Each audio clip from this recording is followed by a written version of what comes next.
Byvoeglike naamwoorde, graad 3, by Ewe Lessing.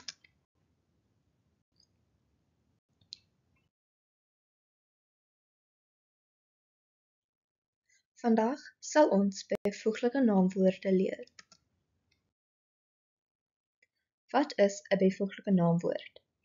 'n Byvoeglike naamwoord is 'n beskrywende woord. Jy gebruik byvoeglike naamwoorde om by 'n bestaande woord by die voeg om dit meer beskrywend of akkuraat te maak. Hoe gebruik jy hulle? Hier is 'n voorbeeld. Die tafel is hard. Die harde tafel. Die eerste reël is kom gewoonlik voor die selfstandige naamwoord, 'n gelukkige kind. Reël 2 kan na 'n koppelwerkwoord kom, is vaswoord. Die kind is gelukkig. Reël 3 verander soms in vorm. As dit voor die naamwoord staan, die man is bekend, 'n bekende man. Die kind is sag, 'n sagge kind.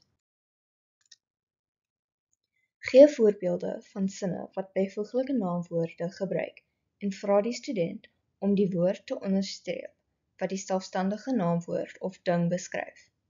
Jy kan ook die student vra om sy eie byvoeglike naamwoorde by te voeg, aangesien dit kreatiwiteit aanmoedig en kritiese denke moontlik maak.